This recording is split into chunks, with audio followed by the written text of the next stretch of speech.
আসসালামু আলাইকুম রহমতুল্লাহ বারাকাতুহু। প্রিয় শিক্ষার্থী, আশা করি তোমরা সবাই ভালো আছো। তো আজকে তোমাদের জন্য নিয়ে আসছি ভেক্টরের ডট গুণ এবং ভেক্টরের ক্রস গুণ। তো বিগত আমরা ক্লাসগুলোতে পড়েছি যে রাশি, স্কেলার রাশি, ভেক্টর রাশির প্রকারভেদ এবং সবচেয়ে গুরুত্বপূর্ণ যে টপিকটি সেটি হলো ভেক্টরের লব্ধি ও দিক নির্ণয়। তোমরা জেনে থাকবে যে বিগত কোশ্চেনগুলোতে অর্থাৎ বিগত বোর্ডগুলোতে ভেক্টরের লব্ধি, মান ও দিক নির্ণয় থেকে 90% কোশ্চেন এসে থাকে। তো আজকে আমরা যে টপিকটি পড়াবো এটাও ইম্পর্টেন্ট টপিক। তো চলো আমরা টপিকটি শুরু করি।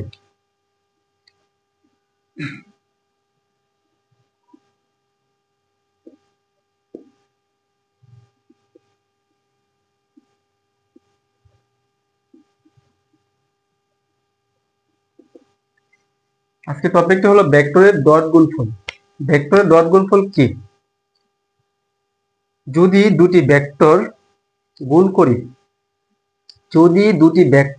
গুণ করি এবং গুণফল যদি একটি স্কেলার রাশি হয়, দুটি ভেক্টর গুণ করার ফলে যদি গুণফল স্কেলার রাশি হয়, সেটি হলো ভেক্টরের ডট গুণফল বা ভেক্টরের ডট গুণন।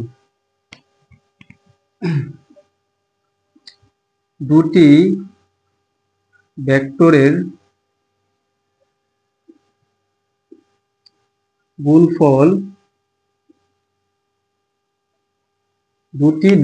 গুণফল যদি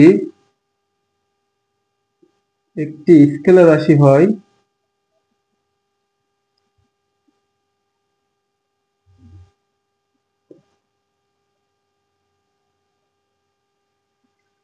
দুটি ভেক্টরের গুণফল যদি একটি স্কেলার রাশি হয় তাকে ভেক্টরের ডট গুণফল বলে অথবা ভেক্টরের ডট গুণন বলে।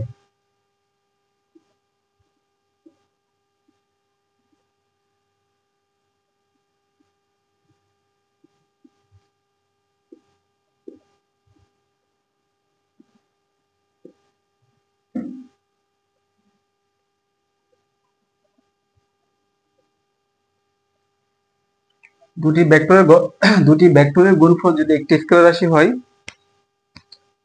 সেই স্কেলার রাশি হলো ভেক্টরের ডট গুণফল অথবা ভেক্টরের ডট গুণন। তো আমরা একটি চিত্রের সাহায্যে ভেক্টরের ডট গুণফলটি বোঝার চেষ্টা করব।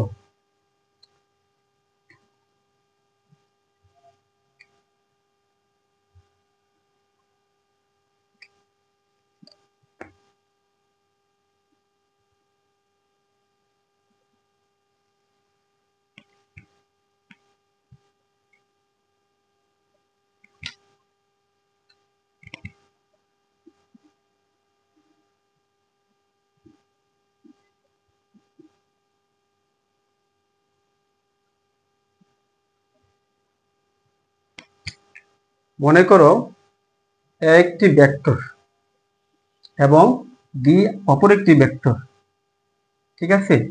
তাহলে এই থিটা কি? থিটা হলো এ ভেক্টর এবং বি ভেক্টরের অন্তর্ভুক্ত কোণ।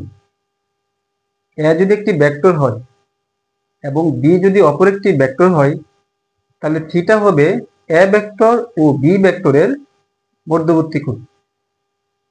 তাহলে আমরা লিখতে পারি যে ভেক্টরের ডট গুণফল A vector dot B vector.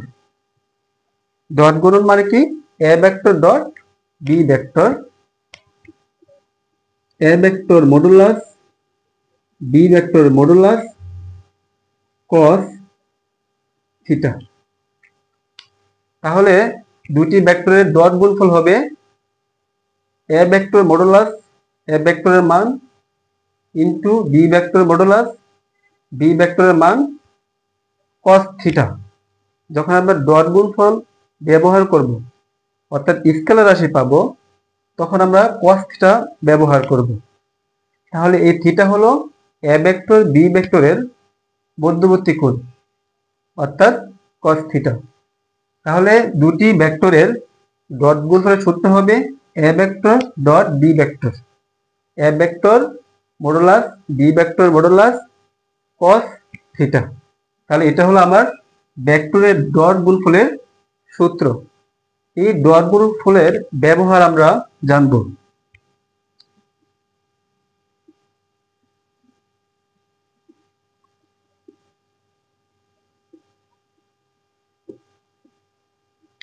Dot গুণফলের ব্যবহার কথাটার মানে হলো যে ডট গুণফলের সূত্র দিয়ে আমরা কি কি কাজ করতে পারবো, সেটাই হলো ডট ভেক্টরের গুণফল।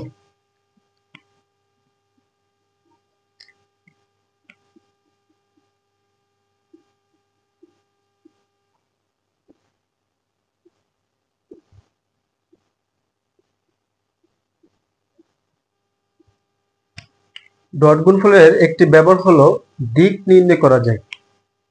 দিক নির্ণয় করা যায় অর্থাৎ দুটি ভেক্টরের মধ্যবর্তী কোণ কত সেটা আমরা কি করতে পারবো, নির্ণয় করতে পারবো ডট গুণফলের ব্যবহারের সাহায্যে। 2 নম্বর হলো উপাংশ নির্ণয় করা যায়। উপাংশ নির্ণয় করা যায়। 1 নম্বর হলো দিক নির্ণয় করা যায়, 2 নম্বর হলো উপাংশ নির্ণয় করা যায়।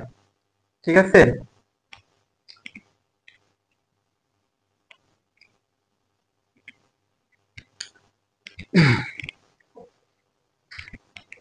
তারপর 3 নম্বর হলো দুটি ভেক্টর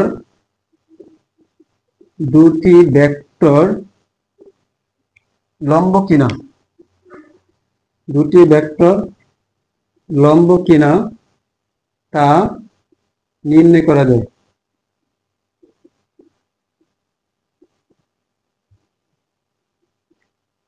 তাহলে আমরা ডট গুণফলের ব্যবহারটা কি, আমরা চিত্রটা যদি দেখতে পাই তাহলে আমরা নিজেই বলতে পারবো যে ডট গুণফলের ব্যবহারটা কি হবে।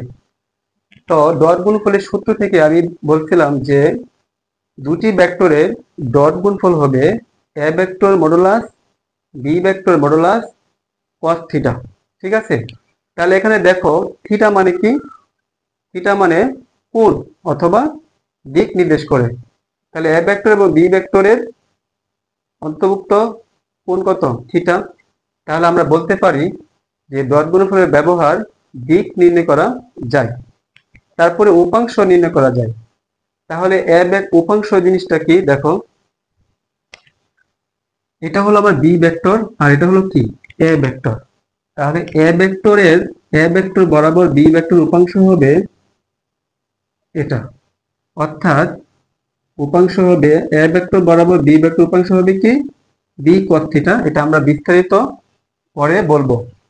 তারপর 2 নম্বর হলো দুটি ভেক্টর লম্ব কিনা তা নির্ণয় করা যায়, অর্থাৎ দুটি ভেক্টরের মধ্যবর্তী কোণ 90 ডিগ্রি অথবা 90 ডিগ্রির চেয়ে কম বা তার চেয়ে কম হবে কিনা সেটা আমরা কি করতে পারি, নির্ণয় করতে পারি। অর্থাৎ দুটি ভেক্টরের মধ্যবর্তী কোণ 90 ডিগ্রি হবে না তার চেয়ে কম হবে সেটা আমরা নির্ণয় করতে পারি ডট গুণফলের ব্যবহারের সাহায্যে। তো চলো আমরা এখন দিক নির্ণয় করব কিভাবে সেটা আমরা বের করব। 1 নাম্বার হলো দিক নির্ণয়।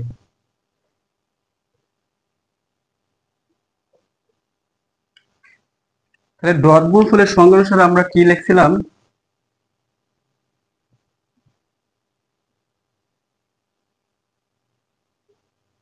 এ ভেক্টর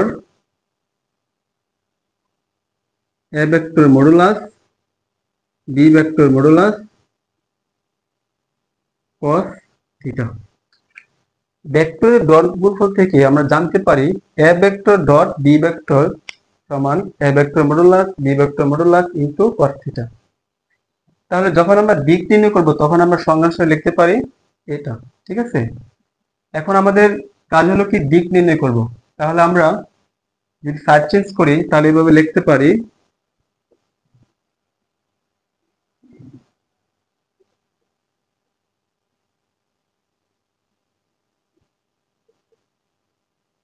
ঠিক আছে, অর্থাৎ আমি সাইড চেঞ্জ করলাম।